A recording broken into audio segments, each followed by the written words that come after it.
Bonsoir à toutes et à tous. Merci d'être encore une fois si nombreuses et nombreux à nous suivre derrière vos écrans en direct ou en replay pour un nouveau cycle de cours de l'Institut universitaire d'études juives Elie Wiesel.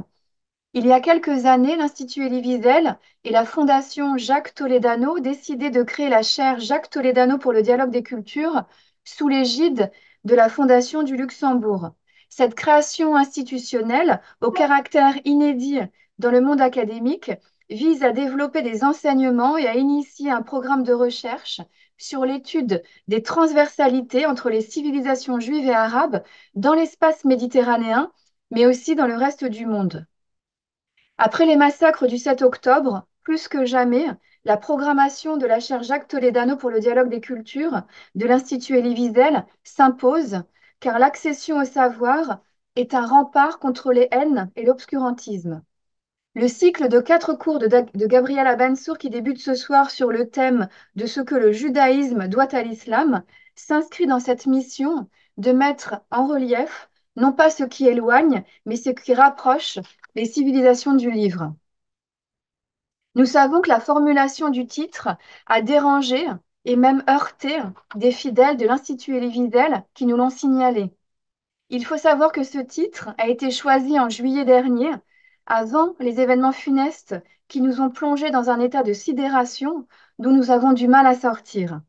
Ce titre était mentionné dans la brochure dès le début du mois de septembre, et par souci de cohérence, et après des hésitations, nous ne l'avons pas modifié dans les communications ultérieures de l'Institut Elie Wiesel. Avec les sensibilités qui sont les nôtres depuis ces événements. Alors, on va vous demander peut-être de couper à tous vos micros si vous le pouvez. Je pense que ça sera plus audible. Et puis, vous pourrez les rouvrir au moment où Gabriela Bensour vous autorisera pour pouvoir poser vos questions ou commenter. Alors, je disais que, avec les sensibilités qui sont les nôtres depuis ces événements funestes, il ne s'agit en rien de heurter notre public en souhaitant sous-entendre qu'il y aurait une dette à mettre en avant entre telle ou telle civilisation. Les relations entre le judaïsme et l'islam sont complexes, nuancées et chargées d'histoire, ce que ne manquera pas de souligner notre conférencier durant les 4 séances de son cycle. Par ailleurs, et finalement, dans ce contexte particulier de méfiance et même de douleur, face à des actes d'une violence inouïe, ne pas oublier de quoi notre histoire est faite peut être salvateur. Alors, ceci précisé, eh bien, je vais présenter en une phrase notre intervenant de ce soir. Gabriela Bensour est doctorant et chercheur à l'Institut Shalom Hartman à Jérusalem. Peut-être qu'il rajoutera des choses dans un instant. Les 4 séances qu'il nous propose exploreront les premiers siècles de la rencontre de l'islam naissant avec le judaïsme, remettant en question l'idée de relations conflictuelles ou distantes entre les deux religions du livre.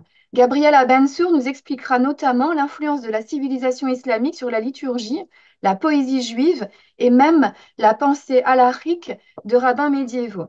Je rappelle que les cours sont proposés en Zoom exclusivement cette année. Dès le lendemain de chacune des séances, tous les inscrits recevront le replay. Et je pense que j'ai dit l'essentiel et je vous laisse la parole. Cher Gabriel, bonsoir Gabriela Bensour. Bonsoir, bonsoir à toutes et à tous. Et merci beaucoup, Sandrine Schwartz, pour cette introduction. Ça m'évite aussi de commencer par le titre. Moi aussi, j'ai hésité à changer le titre après le 7 octobre. Et je me suis dit qu'au final, si le titre avait été choisi, c'était peut-être tant mieux. C'est un titre qui se voulait volontairement, on va dire, un peu piquant, qui voulait attiser la curiosité des personnes qui verront la brochure, parce que on a justement tendance à imaginer les relations entre le judaïsme et l'islam sous une perspective purement, on va dire, historique, c'est-à-dire que l'islam, le judaïsme ayant précédé l'islam, on imagine que le judaïsme seul aurait influencé l'islam. Mais on va voir donc, durant ces 4 cours que la situation est un peu plus complexe. Je vais juste dire un mot sur moi. Donc, comme ça a été mentionné avant, je suis doctorant dans le département d'histoire juive à l'Université hébraïque de Jérusalem. Ma recherche porte principalement, mon doctorat porte sur les Juifs d'Algérie durant la période coloniale. De façon générale, ma recherche porte sur les Juifs du Maghreb durant le 18e, 19e, 20e siècle. Mais lorsqu'on m'a proposé d'intervenir sur un thème qui ferait communiquer judaïsme et islam, j'ai préféré retourner à la période médiévale qui reste le berceau d'un moment qui a bouleversé le monde juif et j'espère qu'on le verra durant ces 4 cours. Je vais faire un partage d'écran. Je vais juste dire, on m'a mis, je suis maintenant l'animateur de la séance, ce qui veut dire que je vois les personnes qui veulent rentrer. Sandrine, je sais pas, Alors, c'est-à-dire que vous pouvez les faire rentrer. ouais, ça, je le fais au fur et à mesure. J'espère que j'arriverai à manipuler ça durant le partage d'écran. Je dis aussi que je vous invite à écrire vos questions dans le chat et on prendra aussi un moment, je vous dirai, donc on aura plusieurs moments durant le cours où les personnes qui veulent intervenir et ouvrir leur micro pour poser une question, partager une pensée, seront invitées à le faire. Alors un instant, je partage juste mon écran.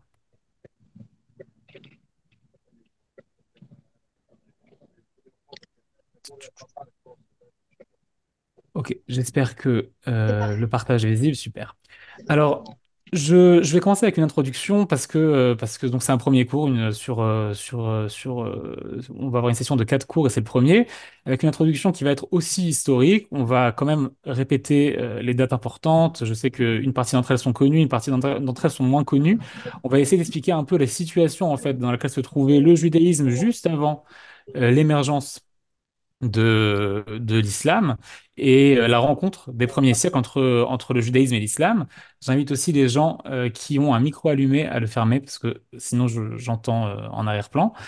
Alors, je commence avec une carte du bassin méditerranéen et du Moyen-Orient lors des premiers siècles de la montée de l'islam. Et la première chose que j'aimerais vous faire remarquer sur cette carte-là, c'est une carte qu'on connaît même depuis l'école, c'est que entre l'hégire qui a lieu en 622, donc le début d'Islam, ce moment où le prophète Mohammed va partir de la Mecque vers Médine, et la conquête d'un vaste empire qui va s'étendre de l'Espagne ou même du sud de la France jusqu'aux confins de l'Empire perse, il va s'écouler seulement un peu plus qu'une centaine d'années. C'est-à-dire qu'en un temps record, le monde entier va changer. La perspective qu'on a du monde, la perception que les gens qui vivaient donc au sein de cette entité-là, en Afrique du Nord, en Europe, au Moyen-Orient, que la perception que les gens ont de leurs espaces, des voies de communication, etc., va être bouleversée extrêmement rapidement. Ça va donc changer évidemment pour tout le monde, pas uniquement pour les Juifs qui vivent dans ces contrées-là, mais le changement va être aussi particulièrement fort pour le peuple juif dans son ensemble, parce qu'à cette époque-là, la majorité des Juifs vivent précisément dans ces terres qui vont être conquises par l'islam. Donc, le premier changement va être qu'en fait, les Juifs vont se retrouver dans une nouvelle configuration géopolitique, vont sous une nouvelle domination, sous la domination de ces tribus arabes, de la conquête arabe qui va s'étendre très rapidement sur toute cette zone-là. Au début, comme on va avoir au début un vaste califat uni qui va s'étendre sur l'ensemble de ce territoire-là, les Juifs vont aussi pouvoir communiquer beaucoup plus facilement d'une communauté à l'autre, puisque ils se retrouvent dans le même espace politique. À ce moment-là, on peut parler, je vais juste citer les grandes communautés juives qu'on connaît au début durant ces premiers siècles de l'islam. On a l'essentiel, une grosse partie des Juifs qui habitent dans ce qu'on appellerait l'actuel Irak, la Babylonie, qui était sous domination perse et qui va se retrouver donc sous domination arabe. C'est à peu près à la même époque, hein, au 7e siècle, qu'on rédige les dernières lignes du Talmud, qu'on clôt le Talmud de Babylone, qu'on connaît tous. Donc, c'est le Talmud de Babylone, lui, n'a pas eu on n'a pas de contact avec l'islam dans le Talmud de Babylone, mais on a par contre des midrashim, des textes qui sont liés à ce qu'on appelle d'une façon large la littérature rabbinique, qui vont eux effectivement communiquer avec l'islam, et on en parlera dans une des prochaines rencontres. Donc, on a ce berceau du judaïsme qui se trouve en Babylonie. On a évidemment des juifs qui habitent encore dans la région d'Israël, un peu plus au nord, un peu plus au sud, c'est-à-dire en Égypte aussi, dans la Grande Syrie. On a là-bas des communautés juives importantes. On a des juifs en Afrique du Nord, on a des juifs en Espagne. À cette époque-là, on a aussi une communauté importante à Rome et de façon générale en Italie et dans une partie de l'Empire byzantin. Les communautés qu'on connaît, les communautés ashkénazes qui vont se trouver dans la vallée rhénane, Alors, on a déjà des petits points d'établissement, y compris en France, mais en fait, ça va être une migration, notamment d'Italie, durant les siècles, le 9e, 10e, 11e siècle, des Juifs qui vont être en fait invités à s'installer. On Alors, entend, oui, pardonnez-moi, Gabriel, j'interviens juste pour demander à Béatrice Pile de fermer son micro. C'est la seule personne qui a le micro ouvert et du coup, il y a une résonance et parfois des bruits, s'il vous plaît. merci. Alors, merci pour ça. Donc, je disais que les communautés ashkénazes qui vont s'établir dans la vallée rhénane et qu'on connaît bien vont s'établir là-bas un peu plus tardivement. Donc, l'essentiel du monde juif se trouve sur ce territoire qui va être conquis très rapidement par cette tribu arabe qui va sortir de la péninsule arabique pour propager l'islam à travers le monde. Le changement ne va pas être uniquement politique, et j'aimerais en fait marquer ce point-là. Les Juifs, jusqu'à la rencontre avec l'islam, connaissent une seule forme d'autre. C'est-à-dire une seule, lorsque les Juifs, lorsqu'on lit par exemple la littérature talmudique, alors on parle de deux personnes. Il y a le Juif, celui qui est Ben Brit, et on a ce qu'on appelle souvent dans le Talmud, par exemple, Akoum, c'est-à-dire l'idolâtre, celui qui pratique l'idolâtrie, celui qui littéralement qui sert, qui pratique un culte envers les étoiles bah, et les astres. Alors évidemment, c'est une formule, mais pour les Juifs, jusqu'à ce moment-là, les Juifs s'imaginent, se perçoivent comme les seuls dépositaires du monothéisme. Alors certes, on a les premiers chrétiens, mais je pense que c'est chose connue, les premiers chrétiens vont être considérés dès le début par le judaïsme comme appartenant aussi à la catégorie des idolâtres, même si les chrétiens vont se considérer comme monothéistes, et cela pour deux raisons. Premièrement, à cause de la place de Jésus dans la théologie chrétienne, Jésus comme fils de Dieu ou comme Dieu, comme incarnation divine. La Trinité aussi va être perçue comme une forme d'idolâtrie, et évidemment parce que le christianisme au final va être adopté par l'Empire romain qui, au moment de l'écriture du Talmud, symbolise encore la puissance idolâtre par excellence. Et donc, par conséquent, cette différence, cette distinction qui est faite entre juifs et idolâtres c'est toute une ligne de séparation qui sont parfois aussi des séparations, des séparations légales, hein. On a des restrictions sur les contacts qu'on peut avoir dans la loi juive qu'on peut avoir avec des idolâtres, et il y a aussi un fossé théologique, un fossé social qui va séparer ces gens-là.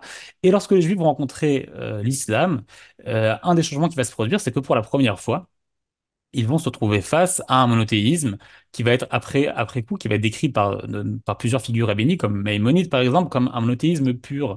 Maïmonide va nous dire le monothéisme des musulmans est parfois plus pur que celui des juifs. Les juifs doivent savoir, doivent apprendre, doivent affiner leur monothéisme en s'inspirant des musulmans. C'est par exemple ce que va dire Maïmonide, mais on l'entend aussi bien avant l'époque de Maïmonide. Et ce changement-là, en fait, va casser quelque chose aussi dans cette séparation qu'on a toujours entre les Juifs et les nations. Puisque pour la première fois, une proximité va s'installer, une proximité qui va questionner les Juifs. On sait aussi qu'à ce moment-là, notamment en Espagne, mais durant les premiers siècles de l'islam, de très nombreux Juifs vont adhérer à l'islam. On n'a évidemment pas des statistiques précises, mais c'est un phénomène qu'on rencontre dans toute une liste de textes juifs, et ils vont adhérer volontairement. Je ne parle évidemment pas de conversion forcée, vont adhérer à l'islam parce qu'ils vont, on va dire, parce que l'islam exerce un attrait à la fois théologique et très vite aussi philosophique, culturel, etc., puisque les conquêtes arabes vont apporter leur langue, vont apporter leur culture, mais vont aussi savoir très vite rentrer en interaction avec les différentes cultures qu'elles vont rencontrer. Et puisque nous sommes au sein d'une même entité, au sein d'un même califat, la circulation des savoirs va permettre de créer des centres culturels importants. On va bientôt parler du centre espagnol, ou plutôt andalou, mais pour l'instant, je reste encore à un niveau assez général. Donc cette rencontre-là va surprendre les Juifs, et un des éléments à travers lequel se traduit, on va dire, cette surprise et aussi cette proximité va être le changement de langue. Les deux premiers siècles durant la montée de l'islam, on a très peu de sources juives. On imagine aussi que c'est une période assez tumultueuse, une période qui est faite de guerre, qui est faite de conquêtes.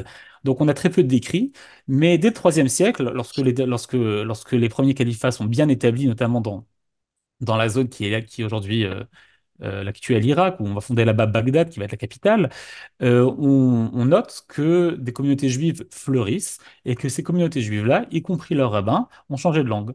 Ces communautés juives-là commencent à écrire en arabe. On a de très nombreux textes des Géonim, les dirigeants spirituels du peuple juif à cette époque, qui sont basés dans l'actuel Irak et qui vont migrer à Bagdad lorsque Bagdad va être fondée. Et les Géonim vont commencer à écrire principalement en arabe. On a toute une liste de livres, y compris des livres de loi juive, y compris des livres de pensée juive, en arabe généralement rédigés avec des lettres hébraïques. C'est ce qu'on va, on peut dire judéo-arabe, même si c'est pas, sur le coup, c'est pas très précis parce que leur écriture est souvent dans un arabe beaucoup plus littéraire. On a du judéo-arabe plus tardif, notamment en Afrique du Nord, qui est souvent un mélange d'arabe dialectal, de mots hébreux, d'araméen, d'emprunt à différentes langues. Là, je parle en fait à un arabe qui vont adopter en fait de la culture environnante, mais qui vont écrire dans les lettres hébraïques, qui sont aussi les lettres qu'ils maîtrisent.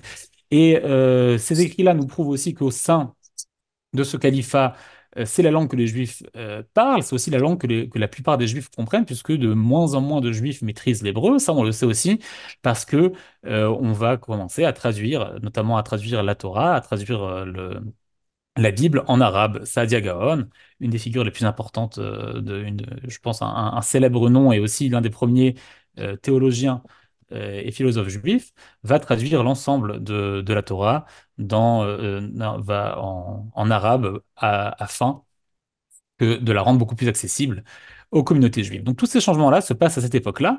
Donc à partir du IIIe siècle, on a énormément de traces. On reviendra un peu plus tard sur la Gnisa du Caire, au sein de laquelle on a trouvé énormément de textes importants qui ont changé notre perception aussi de l'historiographie juive, notamment en terre d'islam à cette époque-là. On a donc toutes ces traces-là qui nous prouvent des échanges culturels, religieux, philosophiques, théologiques permanents entre juifs et entre musulmans, et surtout entre juifs et arabes, puisque les conquérants qui s'établissent sont des arabes, même si très vite des populations locales pas forcément arabes, comme par exemple les populations au sein de l'Empire perse, etc., vont elles aussi se convertir et rentrer en dialogue avec les populations juives. Alors, je répète que Gabriel, j'invite les gens. Oui, je suis désolée de vous interrompre, mais en fait, de nouveau, deux micros sont ouverts et ça gêne je la pense qu'il y a un moyen en fait de bloquer pour Voilà, l'instant et les donc micros. vous pouvez Je vais le faire. vous-même bloquer les micros de Béatrice Pell et Hélène Trink. Alors, j'essaie de le faire. Un instant. Je vais aussi faire tout de suite un tour dans les questions dans le chat s'il y a des questions qui ont été rédigées. Ok, donc a priori, j'ai bloqué ça. Euh, Voilà, c'est bon, Très bien. merci. Alors, je continue mon introduction historique. Et s'il y a des questions, je vous invite à les mettre dans le chat pour l'instant. Et je les reprendrai ensuite. Alors, j'aimerais maintenant arriver dans la région, la zone qui m'intéresse pour le cours de ce soir. Donc, on arrive dans l'actuel, surtout dans l'actuelle Espagne ou la péninsule ibérique, qui, juste après en fait les conquêtes les grandes conquêtes arabes, les premières conquêtes arabes, on va y établir un émirat, l'émirat omeyyade, qui à ce moment-là dépend encore du grand califat abbasside. On est au sein donc d'un califat uni et on a un émirat local qui lui aussi va subir plusieurs chamboulements. L'émirat va s'émanciper en fait du califat abbasside lorsque le califat abbasside va entrer dans une période trouble pour devenir un califat indépendant, le califat des Omeyyades qui va commencer à partir de 929. C'est une date importante parce que c'est peut-être le summum, c'est le moment le plus important, en fait, le califat omeyyade, c'est le moment où va fleurir toute une littérature juive qu'on connaît aujourd'hui sous le nom, en fait, du judaïsme séfarade, ou en tout cas le judaïsme séfarade des origines. Ça se passe sous l'Empire, sous les Émirats omeyyades et surtout sous le califat omeyyade. Califat omeyyade qui lui aussi ne va pas durer extrêmement longtemps, qui va se fractionner, en fait, en une infinité de petits royaumes. Je pense que c'est une leçon qu'on va apprendre de l'histoire, que lorsqu'on commence un schisme, ce schisme a tendance à se répéter à l'infini. Lorsque l'émirat omeyyade s'émancipe du califat abbasside pour devenir indépendant, ben, toute une liste de petits royaumes, de princes qui dirigent des zones différentes au sein de la péninsule ibérique, vont commencer à dire, nous aussi, nous voulons être indépendants. On arrive donc à ce qu'on va appeler le royaume des taïfas, c'est toute une liste de petits royaumes indépendants, mais qui continuent une culture omeyyade et qui en fait continuent ce grand moment du judaïsme séfarade, toute une liste de noms connus comme Yehuda Halevi, comme Shlomo ben Gabirol, comme Moshe ben Ezra et d'autres vivent à ce moment-là, et le retournement qui est important, qui est pas moins important, c'est celui donc de deux conquêtes successives, le califat almoravide et le califat almohade, qui apportent en fait un tout autre ton à la péninsule ibérique, qui vont tous les deux faire preuve d'intolérance religieuse, qui vont être beaucoup moins portés sur la culture et la philosophie, et surtout le califat almohade, qui lui va être un califat fanatique, un califat en fait de tribus berbères d'Afrique du Nord qui vont s'emparer de la péninsule ibérique, et ce fanatisme va s'exprimer notamment par l'interdiction de toute autre religion que l'islam. Donc en fait, les très nombreuses populations chrétiennes et juives qui se trouvent à ce moment-là en Espagne et en Afrique du Nord, puisque leur califat va s'étendre sur les deux rives, vont devoir ou prendre la voie de l'exil ou se convertir à l'islam, au moins de façade. On sait que donc pendant une centaine d'années, il n'y aura officiellement plus de communauté juive ni au sein de la péninsule ibérique ni en Afrique du Nord.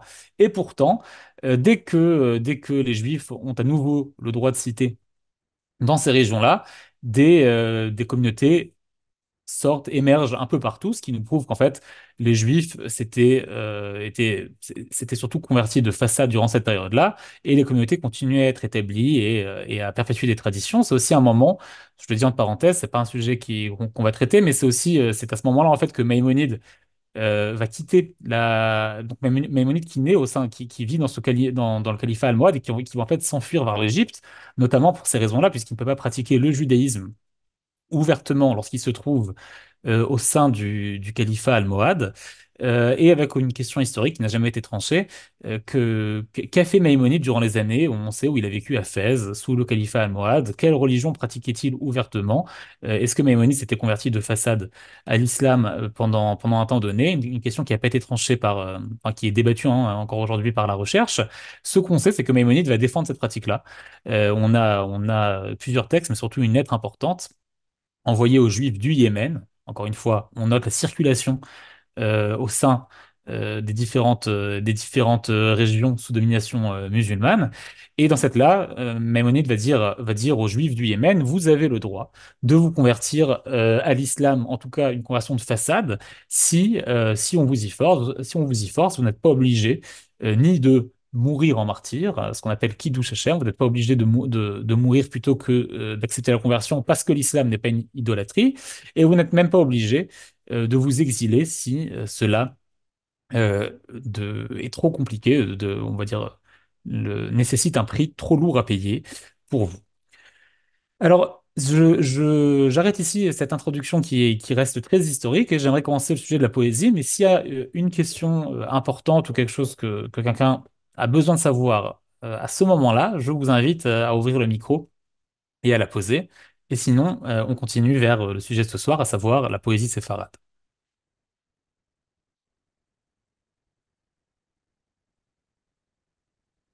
Ok, très bien. Alors je continue et encore une fois, j'invite les personnes à écrire des questions dans le chat, si une question vous vient, ça permet de l'afficher immédiatement et de ne pas l'oublier. Et je promets de les lire donc à des moments donnés.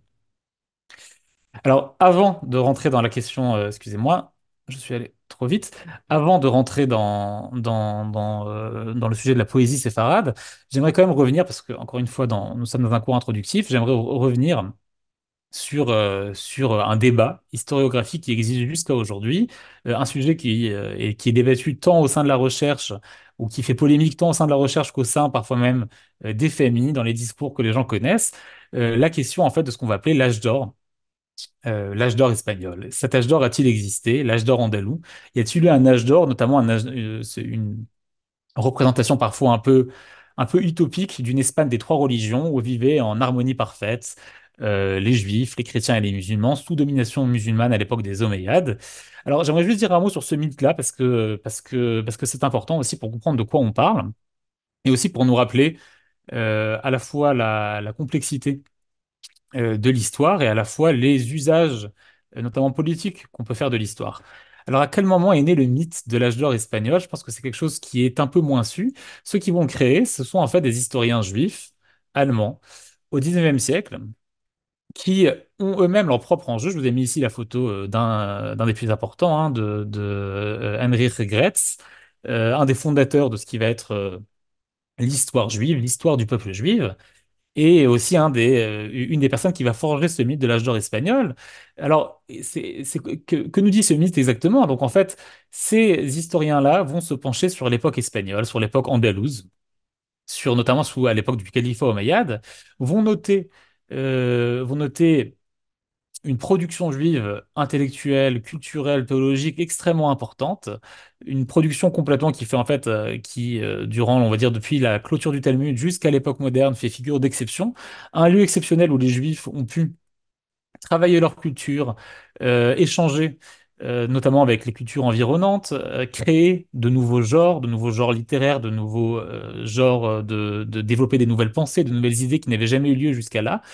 Et Henry Regis va y voir en fait un lieu d'échange culturel, un lieu de communication, excusez-moi, entre les cultures, qu'il va idéaliser aussi pour des raisons politiques, puisque je vous rappelle qu'on est dans l'Europe du 19e siècle, une Europe au sein de laquelle les Juifs, notamment les Juifs d'Allemagne, aussi les Juifs de France, sont dans un combat pour leur propre émancipation, tentent d'imaginer des modèles dans lesquels ils pourraient vivre comme certes une minorité, mais une minorité au sein d'une société majoritaire de tradition chrétienne et le modèle un des modèles qui les attire, un des modèles qu'ils aimeraient proposer, c'est justement ce modèle mythifié de l'âge d'or andalou, au sein duquel auraient vécu les trois religions d'une façon pacifique, peut-être même sur un pied d'égalité, etc. Et le mot qui va être à l'ordre du jour va être le mot de tolérance.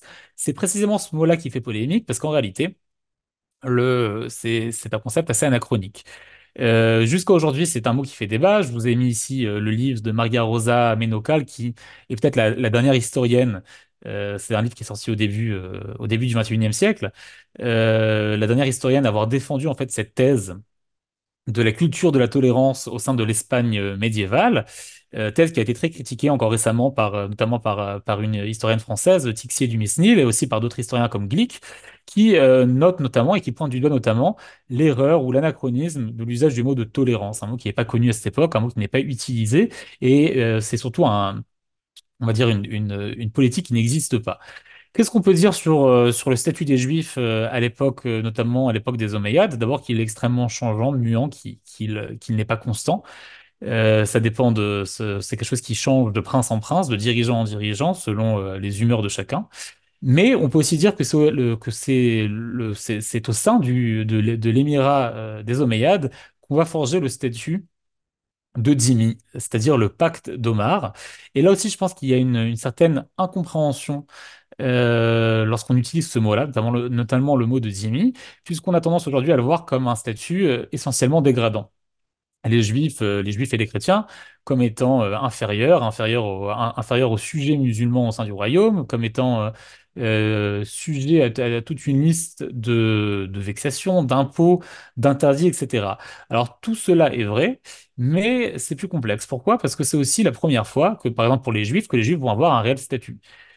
C'est pas le cas en chrétienté. Au sein de la chrétienté, les juifs sont toujours dépendants d'un édit de privilèges que leur accorde tel prince, qui les tolère pour 50 ans, 100 ans, 200 ans avant de les expulser, etc. Or là, pour la première fois, l'islam va créer un cadre juridique au sein duquel il va accorder un statut aux juifs, également aux chrétiens. Et ce statut-là va aussi accorder aux juifs pour la première fois une protection légale tant de leurs biens, tant de leur religion aussi, une protection religieuse, le droit d'exercer leur religion.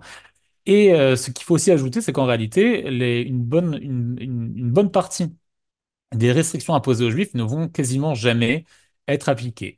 On peut citer par exemple dans le Pacte d'Omar l'interdit fait aux juifs et aux chrétiens d'occuper des fonctions de ministres au sein des gouvernements musulmans. Or, on sait que de nombreux juifs vont occuper ces fonctions-là. On peut l'interdit de fonder, d'ouvrir de nouvelles synagogues, quelque chose qui va être fait de façon très régulière. Un interdit peut-être un peu plus anecdotique, l'interdit de porter une particule noble, à savoir Iben. Iben, la particule qui est un peu l'équivalent en français, on dirait l'interdit de porter la particule de la, de le, etc.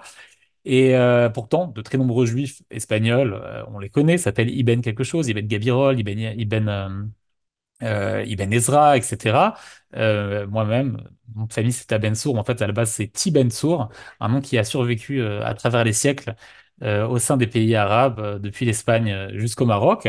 Tout ça pour dire que l'application de ce pacte d'Omar et du statut d'Umi sera assez fluctuante, et pour les juifs, elle va aussi leur accorder une certaine sécurité qui était à ce moment-là assez rare. Et on peut le dire, le statut des Juifs en terre d'islam à cette époque-là était bien meilleur que le statut des Juifs en terre chrétienne, ce qui ne veut pas dire que c'était un statut parfait. Au contraire, c'est un statut qui avait aussi son lot de discrimination et de vexation, et ça aussi, il faut le dire. Alors, je vois qu'il y a deux questions dans le chat, je les prends.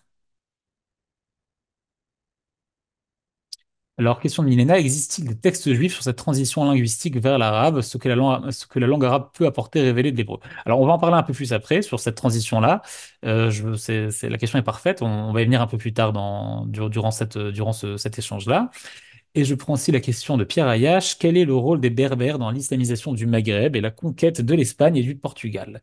Alors là, c'est une question, on va dire, qui nous ferait un peu trop sortir du sujet de ce soir. Je vais juste me contenter de dire que le royaume des Omeyyades est dirigé par des Arabes, par des tribus arabes, par des descendants de tribus arabes qui se sont installés en Espagne.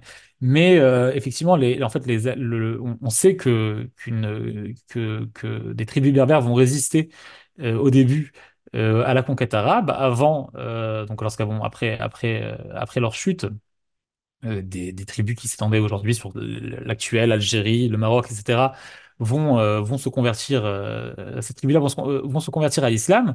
Et en fait, ce qui se passe au moment notamment du califat des Almohades, c'est que ces tribus-là, après s'être converties, vont aussi vont aussi vouloir le pouvoir qui leur avait été pris, puisque c'est notamment en Afrique du Nord, c'est les tribus, on peut dire les tribus indigènes, c'est les peuples qui régnaient là jusqu'à ce moment-là, peuples auxquels on va interdire le pouvoir, puisque dans la doctrine des premiers califats, seules les tribus arabes ont le droit de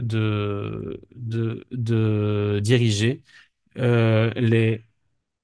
Excusez-moi un instant. Euh, Merci, excuse-moi.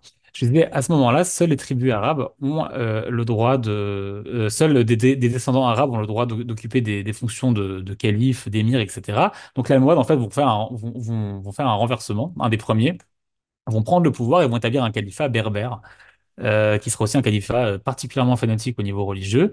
C'est un moment, en fait, on va avoir d'autres exemples à travers l'histoire, hein. Les Fatimides vont essayer de le faire aussi, et un peu plus tard, évidemment l'Empire ottoman, qui sera un califat dirigé non pas par une tribu arabe, mais dirigé par des Turcs. Alors j'espère que ça répond à ces questions-là. Et je continue avec vous donc sur la question de la poésie.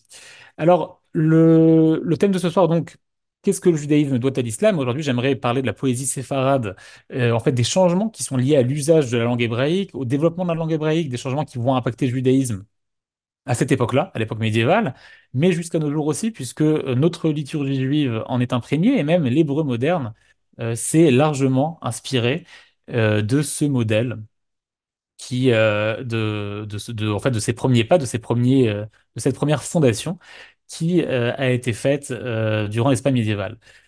Ça ne veut pas dire qu'on n'a pas de poésie avant les séfarades. Donc là, je dis encore une fois un mot avant de s'intéresser à ces changements-là.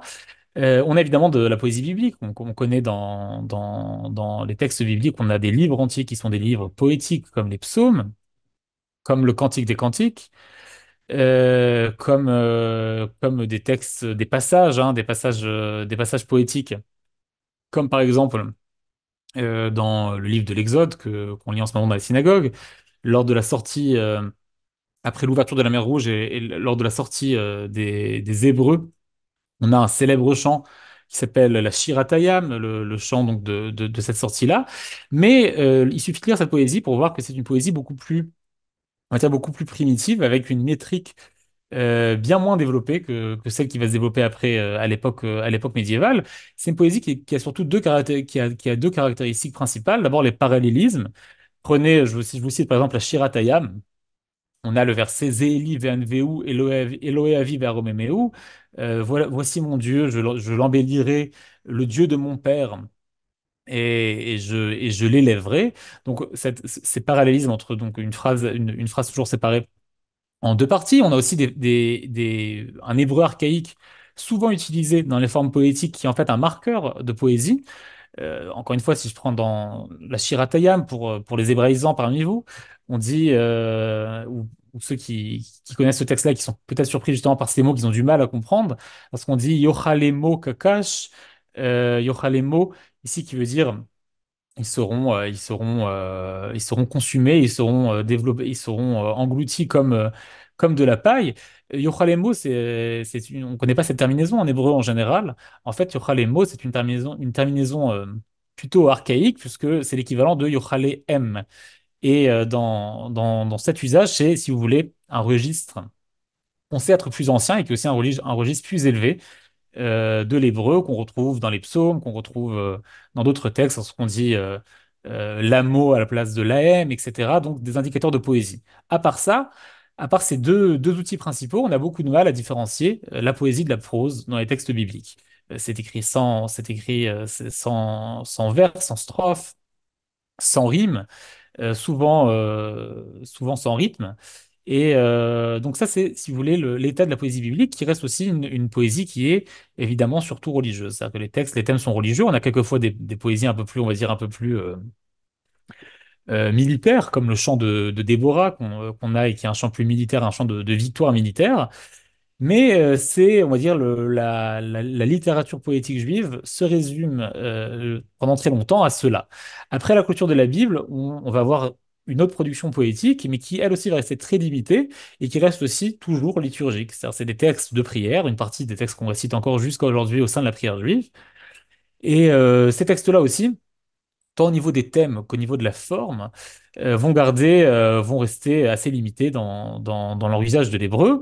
Et ça va continuer durant aussi toute l'ère talmudique, jusqu'au moment où les Juifs vont rencontrer la culture arabe, et cette fois je dis bien la culture arabe plutôt que l'islam, c'est-à-dire que les deux vont arriver ensemble, mais vont rencontrer la langue arabe, la culture arabe, qui se trouve avoir une vaste culture poétique qui est pré-islamique. C'est-à-dire que déjà avant l'émergence de l'islam, on a toute une liste de poètes arabes importants. Soit dit en passant, quelques-uns d'entre eux étaient même des poètes juifs qui vivaient au sein de la péninsule arabique. On sait qu'il y avait beaucoup de tribus juives qui vivaient en Arabie au moment de l'émergence de l'islam. Et ces poètes fondent en fait un corpus qui va être la base de la poésie arabe post-islamique qui ne va faire que se développer et qui va largement influencer la poésie séfarade, notre poésie à nous, telle qu'on la connaît encore jusqu'à aujourd'hui. Alors, j'arrive maintenant à la poésie séfarade et j'aimerais en fait la définir comme un nouveau genre littéraire. C'est à ce moment-là, donc on va avoir différents éléments qui nous permettent de la catégoriser comme un nouveau genre. D'abord des nouveaux thèmes. Pour la première fois, alors je vous ai écrit ici les principaux thèmes de la poésie non théologique ou non spirituelle arabe, et c'est des thèmes qui vont être repris par les poètes séfarades. Pourquoi c'est important pour nous? Parce qu'en fait, c'est la première fois où on va commencer à écrire de la poésie qu'on va appeler profane ou de la poésie séculière, c'est-à-dire de la poésie qui n'est pas forcément liturgique. Et ça veut dire que c'est aussi la première fois où on va commencer à employer l'hébreu, puisque cette poésie chez les Juifs va être écrite en hébreu, pas uniquement en hébreu, parfois aussi en arabe, mais surtout en hébreu. C'est la première fois qu'on va commencer à employer l'hébreu, notamment l'hébreu biblique, pour parler, pour décrire, pour chanter autre chose que la gloire de Dieu, que des réflexions liturgiques, etc. Alors, les principaux thèmes de la poésie arabe à cette époque-là qui vont être repris par les séfarades, c'est l'éloge du prince ou du protecteur, c'est-à-dire le mécène qui permet au poète d'exister, la satire, l'invective contre les ennemis, les poèmes amoureux, les poèmes nostalgiques, qui à la fois envers une femme ou envers un être aimé, ou à la fois envers un lieu. À l'époque des Omeyyades, de nombreux poètes arabes qui vivent en Espagne vont écrire des poèmes donc de nostalgie envers la terre, envers l'Arabie ou la terre mythifiée, parce que souvent ce sont des poètes qui n'y ont jamais mis les pieds. Et en parallèle, chez les Juifs, on va à la même époque avoir les mêmes développements, où on va commencer à écrire toute une liste de poèmes qui vantent Sion, qui vantent la terre d'Israël, et surtout qui parlent de cette nostalgie, de cette envie d'y retourner. On peut penser à un grand poète comme Yehuda Halevi, qui est connu pour ses recueils de poèmes empreints de cette nostalgie, de cet amour pour une terre inconnue, où on peut citer, euh, on peut citer son vers le plus célèbre, si déjà on cite Rabbi Yehuda Halevi, Rabbi Yehuda Halevi qui dit Libi bamizrach vanochi vesof ma'arav, c'est-à-dire mon cœur est en Orient, en Israël, et moi je me trouve aux confins de l'Occident, moi je me trouve en Espagne à cette époque-là. Pour les gens qui vivent en Espagne, ils se trouvent à la fin, au bout du monde, puisque après l'Espagne, il n'y a que l'océan. Et donc, ce genre de poème. Un dernier thème, les thèmes, le thème de la célébration du vin, des plaisirs, qui est aussi très présent dans la poésie arabe, malgré l'interdit islamique donc de consommation de vin, ça n'empêche pas les poètes d'en parler en long et en large. Au-delà du thème, on va aussi avoir des images et des métaphores qui vont être empruntées à la poésie arabe classique et qui vont développer l'hébreu, l'usage de l'hébreu. On va avoir, et c'est peut-être l'élément le plus important, une métrique et une prosodie qui va être complètement basée sur la poésie arabe. Ça va être assumé jusqu'au bout. Et c'est ce qui va en fait créer les poèmes que nous connaissons jusqu'à aujourd'hui, les poèmes que les Juifs récitent le Shabbat, que ce soit autour de la table du Shabbat, les poèmes qui ouvrent les prières de Kippour, de Rosh Hashanah, etc. Tous ces poèmes-là sont des poèmes qui vont être rédigés en général à cette époque, parfois un peu plus tard, mais sur ce modèle-là, sur un modèle, sur un modèle métrique emprunté à la poésie arabe. Et enfin, des formes linguistiques qui, elles aussi, vont emprunter à l'arabe. Alors, on rappelle la proximité entre l'hébreu et l'arabe, deux langues sémitiques. Et cet usage permanent en fait de l'arabe va influencer l'usage de l'hébreu. On va parfois se baser sur ces formes linguistiques sur des formes linguistiques arabes pour créer des nouveaux mots en hébreu, pour développer de nouvelles formes de grammaire en hébreu, etc. Pour moi, l'élément le plus important, c'est au-delà de ces aspects assez techniques, pour moi, l'élément le plus important, c'est vraiment celui d'un nouvel usage de la langue hébraïque. Non seulement à ce moment-là, les Juifs vont s'emparer à nouveau de la langue hébraïque et vont la retravailler, alors que c'est une langue évidemment que les cercles érudits connaissaient, mais dites-vous qu'à ce moment-là, c'est-à-dire avant cette rencontre, en fait, on a très peu de développement, même les textes juifs s'écrivent en général dans une autre langue, puisqu'à partir du Talmud de Babylone, lui-même écrit principalement en araméen. L'araméen va dominer l'écriture juive. Et donc à ce moment-là, on a un renouveau de l'hébreu qui va être extrêmement important pour les siècles à venir et qui se passe à plusieurs niveaux. D'abord dans cette capacité, j'ai envie de dire, à profaner la langue, mais dans le noble sens du terme, c'est-à-dire à la rendre, à la rendre en fait à l'usage d'un peuple, à ne pas la limiter uniquement à son caractère sacré, qui la limiterait au cadre synagogal, mais à dire en fait cette langue appartient au peuple juif et le peuple juif peut exprimer à travers cette langue-là tout ce qu'il a envie. Il peut exprimer de la poésie, de l'amour, du désir, etc. Des choses qui n'étaient pas exprimées dans cette langue-là. Et le deuxième élément, ça va être, et ça on en parlera dans un autre cours, mais toute une littérature qui va se créer aussi à ce moment-là, une littérature philosophique qui va en fait créer des nouveaux termes. En Espagne, les traducteurs juifs qui vont souvent traduire de l'arabe à l'hébreu, et aussi dans le sud de la France, il faut dire, vont inventer toute une liste de nouveaux termes pour désigner, basés sur des racines hébraïques, pouvant en fait, pour traduire des concepts philosophiques qui jusqu'à là étaient inconnus au sein du judaïsme. Donc on va avoir ce renouveau de la langue, une revivification de la langue qui va aller au-delà de la poésie, qui va toucher à tous les domaines et qui va d'ailleurs créer aussi un regain d'intérêt pour le texte de la Torah, pas uniquement comme un texte religieux, mais aussi comme un texte en fait qui est la base de l'hébreu, d'un hébreu qu'on imaginait être le plus pur, un peu comme le rapport qu'ont à cette époque-là les Arabes au Coran, le Coran comme faisant figure de l'arabe le plus pur, l'arabe le plus beau, le plus noble. Et donc les Juifs vont avoir la même démarche. Et c'est aussi à cette époque-là qu'on a toute une liste de recueil de grammaire juive, de commentateurs qui vont commenter, qui vont s'intéresser au sens littéral des versets, des grammairiens qui vont ce qu'on va aussi appeler le dikdouk, qui vont s'intéresser en fait en long et en large à la langue hébraïque. Et comme vous pouvez l'imaginer, sans tout ce travail fait à l'époque médiévale, la langue hébraïque serait arrivée au 19e siècle, on aurait beaucoup de mal à la faire ressusciter au 19e siècle, beaucoup plus tard, lorsque la Haskalah et après les premiers sionistes vont vouloir ressusciter l'hébreu, c'est vers ces textes-là qu'ils vont se pencher, c'est vers ce phénomène-là qu'ils vont se pencher, et ça sera pour eux une base autour de laquelle ils construiront encore un peu. Alors, je prends les questions que j'ai dans le chat. Donc, Milena écrit, mais Yehuda Levi écrivait aussi en arabe. Dans quelle langue écrivait-il en premier? Alors, dans quelle langue écrivait-il en premier? Je ne sais pas. Parce qu'il écrivait d'abord en arabe ou en hébreu, je ne sais pas. Il écrivait dans les deux langues. Yehuda Levi, par exemple, a écrit le Kuzari, son livre de théologie assez connu. Il a écrit en arabe. Par contre, la plupart de ses poèmes sont écrits en hébreu. Ça peut arriver qu'un poète finisse un poème en hébreu avec un vers en arabe, par exemple. Donc c'est des phénomènes qui existent. On a d'autres poètes juifs qui écrivent en arabe, uniquement en arabe, et beaucoup qui écrivent dans les deux langues, mais pas forcément, mais pas les mêmes poètes. C'est-à-dire que je rappelle aussi qu'il y a un système de mécénat en fait, hein. Les poètes sont, c'est une époque où on apprécie la culture et notamment la poésie. Le poète a une place au sein de la société bien plus élevée que celle qu'a un poète aujourd'hui en France. Les poètes sont souvent financés par un mécène qui exige aussi d'eux, en fait, en retour, qu'on rédige pour lui des poèmes. Et j'imagine qu'il peut aussi. Donc, on a des exemples de mécènes arabes qui financent des poètes juifs. Et évidemment, ces poètes-là, dans ce cas-là, on attend d'eux qu'ils rédigent aussi des poèmes en arabe, puisque leur mécène ne comprend pas l'hébreu. Donc, c'est un phénomène qu'on a.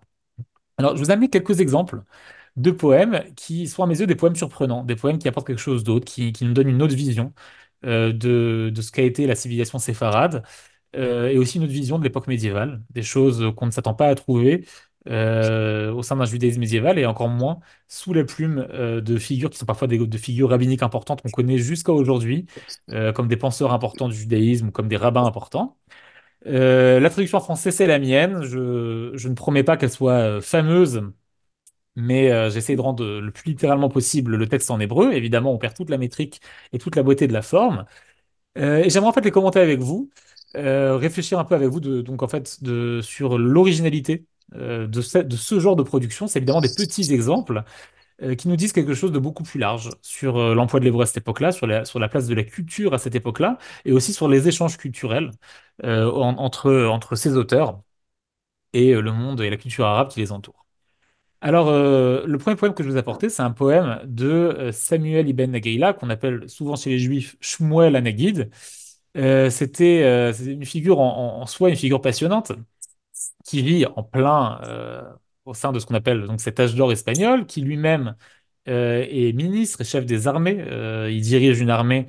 Donc il a à la fois, il a un statut très particulier. Il est à la fois Nagid, c'est-à-dire que c'est à la fois le dirigeant de la communauté juive.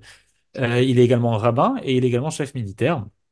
En soi, c'est exceptionnel. Et il a écrit des poèmes où il raconte, ou des poèmes qui, juste avant un combat ou juste après un combat, ce genre de choses, des éléments, des textes assez exceptionnels le long de l'histoire juive, en tout cas post-biblique.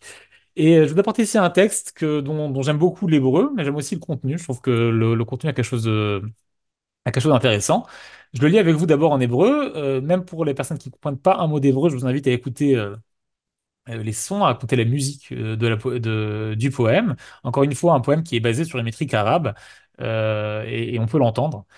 Alechem le po alechem, le yacher pe alechem. Velachem yeh alav le shalem gemulechem.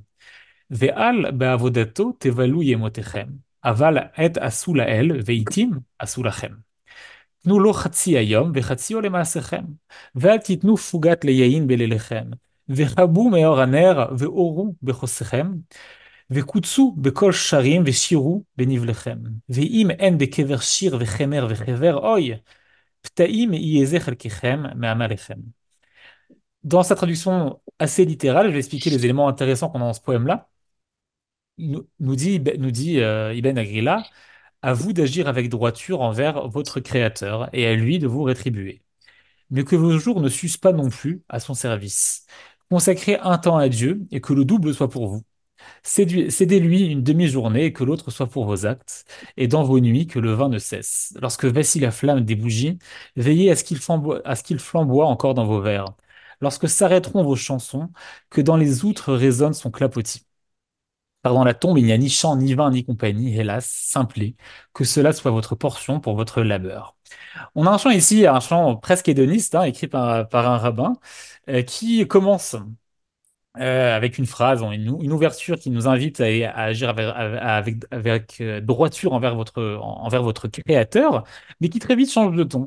Et change de ton pour les personnes qui connaissent la littérature juive, en fait, ce texte aussi, ce poème, non seulement a d'un côté une forme complètement arabe et d'un autre côté un contenu complètement juif et un dialogue avec d'autres textes connus de la tradition juive, un dialogue qui est assez comique lorsqu'on connaît, puisque si je prends par exemple la phrase Aval et asulael veitim asulachem, c'est-à-dire consacrer un temps à Dieu et que le double soit pour vous, c'est une phrase qui fait écho à une phrase du Talmud qui nous parle des fêtes juives et qui nous dit les fêtes juives sont à moitié pour Dieu et à moitié pour nous, c'est-à-dire les fêtes juives sont à moitié consacrées à la prière et l'autre moitié est consacrée au plaisir, au repas, etc. Sauf que Ibn Aguilar ici nous fait une paraphrase. Et dans cette paraphrase-là, qu'est-ce qu'il nous dit? Il nous dit quelque chose de beaucoup plus large. Et à faites un temps pour Dieu et en fait, et faites-en beaucoup ou le double pour l'homme. Et après cette affirmation-là, il nous propose, donc il nous décrit en long, en large, on a cette scène-là d'un banquet juif, d'un appel en fait au plaisir, à prendre plaisir de la vie, à ne pas vivre une vie non plus, une vie de privation, et une fin encore plus intéressante puisqu'il paraphrase l'Ecclésiaste lorsqu'il dit que cela soit votre portion pour votre labeur, Yezeh chelkechem amalekhem. Une paraphrase empruntée à l'Ecclésiaste qui en général là-bas et critique de la labeur de l'homme sur Terre, qui dit que cette labeur-là n'est que vanité. Et ici, au contraire, dit Ben Aguila, profitez du temps présent, profitez de la vie tant qu'elle est encore là. Donc, premier exemple d'un poème qui, dans sa forme, emploie cette métrique arabe, mais qui, dans son contenu, nous propose aussi quelque chose de nouveau, quelque chose qui est aussi partiellement emprunté à la poésie arabe, c'est-à-dire cette capacité à écrire sur d'autres choses que des thèmes liturgiques et religieux, mais ici qui le développe au sein d'une tradition juive, de textes juifs, d'un univers culturel juif. S'il y a des questions, je vous invite, j'invite les gens à prendre le micro. On n'a pas fait de pause depuis longtemps, donc si quelqu'un veut poser quelque chose, une pensée, une question, n'hésitez pas. Juste peut-être demander à nouveau Mhm. ou fermer les micros de Béatrice Pile et Ah, Sophie. j'essaie de le refaire. Merci. Ça, c'est fait. A priori, c'est bon. Ok, très bien. Ok, donc je reprends. S'il y a quelque chose d'autre, n'hésitez pas. Deuxième poème d'Ibn Gabirol, un poème encore plus intéressant. Ibn Gabirol, c'est peut-être un des. Je pense que Ibn Gabirol et Yehuda Halevi sont jusqu'à aujourd'hui considérés comme le plus grand nom de la poésie séfarade. C'est pas pour rien que de nombreuses rues dans les villes israéliennes portent leur nom, même des artères importantes dans toutes les grandes villes. Et Ibn Gabirol n'était pas uniquement un poète, c'était aussi un théologien qui nous a laissé un ouvrage important. Et dans ce poème-là, on a un poème en fait qui est un poème érotique qui joue sur une ambivalence, l'ambivalence du fruit du désir. Est-ce que le désir ici est un être aimé, ou est-ce que le désir ici et le vin. Donc ce mélange entre désir pour un homme ou pour une femme, ou entre désir pour le vin, c'est aussi un thème classique qu'on trouve dans la poésie arabe. L'ambivalence qui permet aussi d'aller beaucoup plus loin. C'est un poème qu'on peut imaginer écrit pour un banquet ou peut-être même pour Pourim, ce moment où les Juifs, de façon traditionnelle, consomme un peu trop d'alcool. Et aussi, qui dit consommation d'alcool dit aussi bas les masques. C'est pas pour rien que c'est à Pourim qu'on boit de l'alcool et aussi à Pourim qu'on se déguise. Le, des désirs qu'on ne peut en général pas exprimer, qui sont pas forcément, qui sont en général censurés au sein de la société, qui peuvent ici être exprimés notamment à travers l'ambivalence de la langue, à travers l'ambivalence du sujet, qui laisse planer un doute sur le fruit du désir. Encore une fois, quelque chose qui, avant l'époque espagnole, est inimaginable au sein des textes de la littérature juive en hébreu. C'est quelque chose qu'on ne retrouve nulle part, et c'est quelque chose qui se fait à ce moment-là, quelque chose qui est répandu, et qui, encore une fois, nous indique un usage de la langue beaucoup plus riche et beaucoup plus large que l'usage religieux. Alors, encore une fois, je le lis en hébreu au début, et l'ambivalence est encore plus importante dans le texte en hébreu. En français, j'ai essayé de la rendre. Mais par contre, la musique n'est qu'en hébreu. Tevorach mi bli ketse bechol tavo vechol tetse, karani sheluchecha vehu nerpaz umitratse. וששתי בו כאילו עד ושלל רב אני מוצא, והעביר אש בתוך גופי, כי מקצה ועד קצה. ובאתי אל נער חשקו אשר צוואר וראש יחצה, ומי ייתן יכונני ויעתר וירצה. ויואל נע וירדצוף, דבש פיו וגם אמצא, והצופה יהי נרדם ורואותיו מעט יצא. ומדבריו משועמים בעת ינום ועת יפצה, ימיתני בעת עזם, יחייני בעת ירצה. ומשחת יחידתי, אזי יציל וגם יפסה, צבי פיהו ואורהו, כאור שמש בעת יצא. En français, ça donne la chose suivante. Sois béni à l'infini à ton entrée et à ta sortie. Ton envoyé m'est venu, empressé et désirant, je m'en suis délecté comme d'une proie, comme on découvre un trésor. Et lui alluma en ma chair un feu brûlant d'un bout à l'autre. J'arrivai au fleuve de mon désir, fendant mon cou et ma tête. Oh, s'il pouvait m'avoir en pitié, répondre à ma requête, se réjouir et accepter que je déguste son nectar, que j'y trouve le miel de sa bouche. Et puisse le gardien dormir les yeux mi-clos. Ses actions sont telles des diamants quand il daigne à produire, à s'ouvrir. Sa colère me tuera, sa bienfaisance me fera vivre. De l'abyssale solitude, il me sauvera et me primera, car le visage du désiré éclaire tel un soleil à son lever. Quand je parle de l'ambivalence, en fait, ici, c'est dans le texte en hébreu, on a vraiment du mal, en français, dans ma traduction, j'ai déjà dû choisir en fait une traduction interprétative, mais dans le texte en hébreu, on a vraiment du mal à savoir est-ce que Ibn Gabirol nous décrit en long et en large quelque chose d'assez classique dans la poésie arabe et dans la poésie séfarade, le verre de vin qu'on désire boire, la jarre de vin qu'on désire boire et qu'on personnifie, qu'on décrit dans des thèmes anthropomorphiques, qu'on voit lorsqu'on parle par exemple du désir pour ce verre de vin, de la souffrance qu'on a à avoir trop bu, etc. Mais d'un autre côté, tout le poème peut aussi se lire d'une façon complètement différente, d'une façon bien plus osée, comme décrivant même une relation charnelle, hein, même là, entre qui? Entre une femme qui écrit à un homme, entre deux hommes, puisque la personne à qui le poème est dirigé, donc c'est clairement un homme, qui à la fin est désigné par Zvi, Zvi qui veut dire, j'ai traduit ici par désiré, qui veut dire littéralement le cerf, et encore une fois un emprunt typique à la poésie arabe. Dans la poésie arabe, on a toujours la figure de l'aimé, de l'amant, désigné comme par le mot tzvi.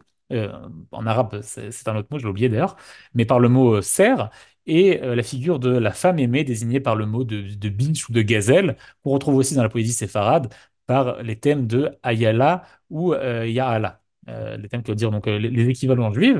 Donc ici, on a à la fin on va dire, la dernière phrase nous donne peut-être une indication sur la lecture à faire du poème. Le poème qui ne parlerait pas du nectar désiré, mais qui nous parlerait en fait du désir, d'un désir vraiment bien, bien plus charnel entre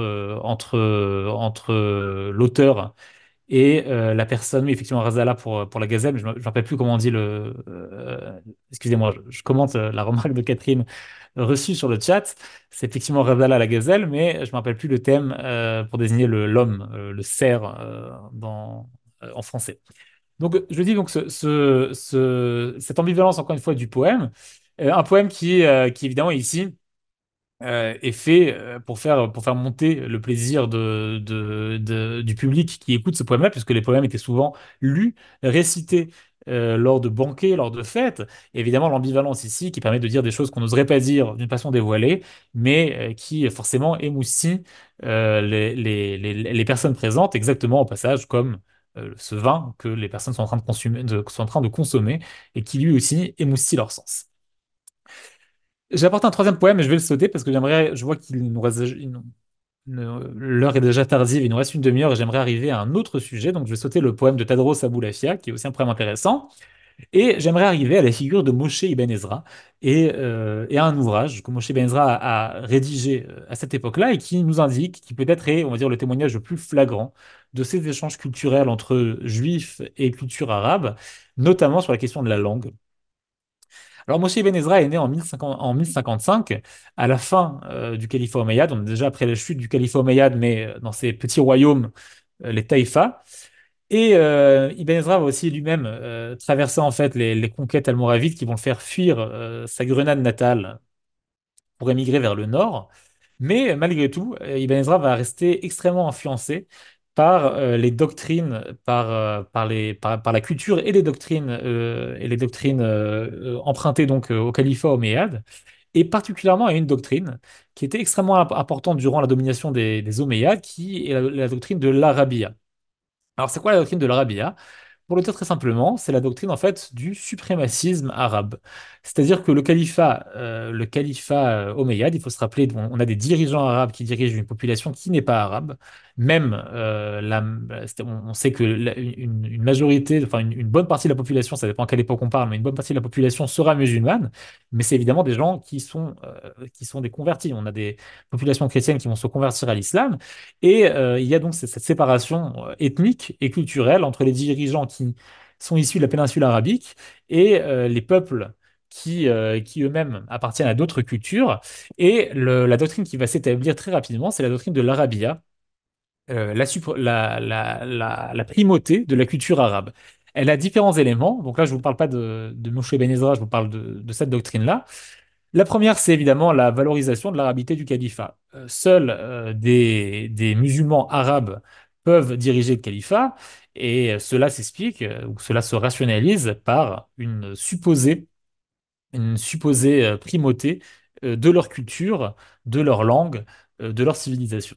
Donc ça, c'est les autres éléments. La promotion de la langue arabe comme un symbole du pouvoir omeyyade. On va vouloir arabiser les populations, et c'est pas pour rien que l'arabe va devenir aussi la langue de la culture pour tous les groupes qui se trouvent dans la péninsule ibérique, qu'il s'agisse de groupes juifs, musulmans ou chrétiens. On a une insistance sur la primauté de la civilisation arabe. Donc, encore une fois, pas de l'islam, mais bien des Arabes qui ont apporté l'islam, mais qui font eux-mêmes cette distinction-là entre religion et culture. La primauté du peuple arabe, la primauté de la langue arabe, la primauté même du territoire arabe, c'est-à-dire de la péninsule arabique, que souvent que les dirigeants ne connaissent plus, puisqu'ils vivent depuis des siècles au sein de l'Espagne, mais qu'ils imaginent, hein, je l'ai dit avant, je l'ai mentionné avant, on a des poèmes plein de nostalgie pour cette péninsule, cette mer, cette terre patrie qu'on aurait oubliée. On a aussi d'ailleurs même des plantations de palmiers, etc., pour rappeler l'Arabie. Et la primauté du Coran, alors ici, dans un sens surtout culturel, c'est-à-dire l'arabe du Coran comme l'arabe le plus parfait, l'arabe auquel tout un chacun doit aspirer. C'est aussi pour cette raison-là que des figures juives comme Ibn Ezra vont s'intéresser au Coran, pas pour des raisons religieuses, mais vont s'intéresser en fait à la langue du Coran, vont vouloir apprendre un arabe qu'ils imaginent parfait, qui est l'arabe du Coran, et enfin la primauté de la poésie arabe, qui est vue comme la plus raffinée d'entre les poésies. Donc on a la doctrine de l'Arabia, et si on veut comprendre l'impact que cette doctrine-là a eu sur les populations juives, il suffit de lire un ouvrage important que Moshe Ben Ezra a rédigé, un ouvrage qu'il a rédigé en arabe, hein, en judéo-arabe, c'est-à-dire en arabe écrit en caractère hébraïque, à destination des juifs qui veulent en fait s'initier à l'art de la poésie.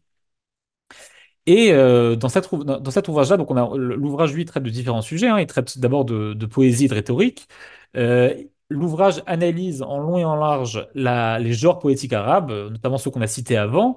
Il analyse les procédés stylistiques et rhétoriques arabes et en fait essaie de les traduire en langue hébraïque, c'est-à-dire comment utiliser l'hébreu d'une façon arabe. Il parle du rôle du poète dans la société, il s'intéresse à des questions esthétiques évidemment, et il s'intéresse aussi donc il encourage en fait les jeunes juifs de son époque à s'initier à cette langue-là, non pas pour écrire en arabe, mais pour écrire en hébreu, c'est-à-dire à maîtriser l'arabe et à maîtriser la rhétorique, la poésie arabe, pour pouvoir améliorer leur hébreu. Je pense que l'élément le plus surprenant, alors j'aurais dû le mentionner avant, mais Moshe Ben Ezra, c'est une figure extrêmement importante. C'est une figure extrêmement importante jusqu'à aujourd'hui. C'est un des rabbins et poètes les plus importants de l'époque espagnole. La famille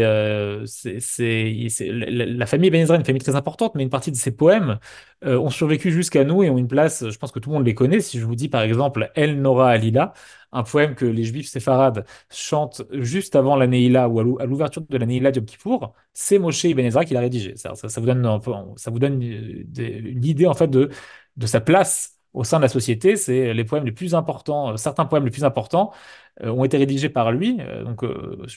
Ibn Ezra, on peut le mettre à côté de Yehuda Halevi et de Ibn Gabirol, hein, comme peut-être les trois plus grands poètes de l'époque séfarade. Et l'élément le plus intéressant, en fait, c'est le contenu du livre. Et je vous montre juste les titres des chapitres. Vous allez directement comprendre ce que je veux dire. Donc on a je vous ai traduit ici vraiment le titre, littéralement le titre des différents chapitres du livre. Premier chapitre sur l'art de la rhétorique. On n'est pas surpris, c'est un traité de poésie, tout va bien. Deuxième chapitre à propos de la poésie des poètes. Encore une fois, tout va bien. Troisième chapitre qui vient répondre à une question ici, une question culturelle, mais on sent aussi une question qui est presque théologique. Pourquoi l'art de la poésie est-il naturel chez les Arabes et artificiel chez les autres nations? C'est-à-dire que ici, Ben Ezra essaie d'expliquer un présupposé que lui accepte complètement, à savoir que la poésie est bien plus naturelle, plus parfaite, plus belle chez les Arabes, et que les autres nations, y compris les Juifs, en fait, ne font que copier dans leur langue à eux, cette beauté, cet art qu'ils apprennent des Arabes environnants. Autre question, autre chapitre d'Ibn Ezra. Notre nation, c'est-à-dire nous les Juifs, avait-elle des poèmes à l'époque de sa royauté et de son essor? La réponse est évidemment oui, mais Ibn Ezra va expliquer aussi pourquoi la poésie biblique, surtout la poésie biblique, hein, il va s'intéresser à la poésie biblique, pourquoi elle n'est pas comparable à la poésie développée par les séfarades, notamment par son manque de métrique euh, la pauvreté parfois même de sa langue. En soi, l'écrire, c'est aussi audacieux, puisque, encore une fois, on parle du texte le plus sacré des Juifs, et dire un développement bien postérieur à la Bible apporte quelque chose de nouveau, apporte quelque chose de plus beau à la langue. C'est en soi quelque chose d'audacieux. Autre chapitre, pourquoi les Juifs séfarades, c'est-à-dire les Juifs andalous, hein, les Juifs qui vivent dans l'Espagne, ont-ils un avantage pour la composition de poèmes, de textes rhétoriques et d'écrits hébreux sur le reste des Juifs exilés? Et là, on a un élément très intéressant, parce que, en fait, cette question-là, ce qu'elle sous-entend, et c'est peut-être quelque chose que vous connaissez déjà, c'est aussi ce mythe de la primauté des séfarades sur les autres cultures juives au Moyen Âge. C'est-à-dire que les séfarades vont s'imaginer comme une culture plus élevé, plus raffiné. Vous comprenez évidemment que c'est la traduction directe de cette doctrine de l'Arabia qui était en cours chez les élites dirigeantes. Les Juifs, en fait, vont se l'approprier en disant, nous, les Juifs séfarades, notre culture à nous est plus raffinée et plus pure, notre langue est plus belle que celle des autres Juifs à travers le monde, notamment des Juifs qui vivent en Europe, mais aussi des Juifs qui vivent aux confins en Orient, etc. Donc, cet élément-là ici qui va s'imposer, ça me rappelle une anecdote hein, que je cite. On a un échange poétique assez rare entre Avraham ibn Ezra, qui est en famille avec avec Moshe ibn Ezra, mais qui n'est pas un descendant direct, qui est quelque chose comme son petit-neveu, quelque chose comme ça. Avraham ibn Ezra, qui est aussi un poète connu, qui est aussi un commentateur biblique connu, qui va pas mal circuler, notamment en Europe, et qui va rencontrer des rabbins ashkénazes importants, notamment des tosafistes qui vivent dans la vallée rhénane et en France. Et un de ces rabbins-là, Rabbeinu Tam, le petit-fils de Rachi, un rabbin français, va tenter d'écrire de la poésie basée en fait sur la métrique que lui va considérer comme séfarade, c'est-à-dire sur la métrique arabe. En fait, il va lire les poèmes rédigés par les poètes juifs séfarades et va tenter de les imiter. Et on a la réponse assez comique d'Avraham Ben Ezra. Un instant, je la cherche. J'aimerais vous la lire, je ne l'ai pas portée. Euh, Donc, on a cette réponse-là qui est en fait un quatrain assez court, dans lequel Ibn Ezra en fait répond à Rabbeinu Tam, au petit-fils de Rachi, en se moquant gentiment. Voilà, j'ai trouvé le texte. En se moquant gentiment en fait, de son incapacité à maîtriser jusqu'au bout l'art de la poésie séfarade, justement, parce qu'il n'est pas séfarade, parce qu'il n'appartient pas à cette culture-là. Je vous le lis, c'est vraiment 4 lignes. Je le lis en hébreu. Umi evi le tsarfati bevet shir, ve'avar zar makom kodesh veramas, ve'lu shir Yaakov imtak kemoman, ani shemesh, ve'cham shimshi ve'namas.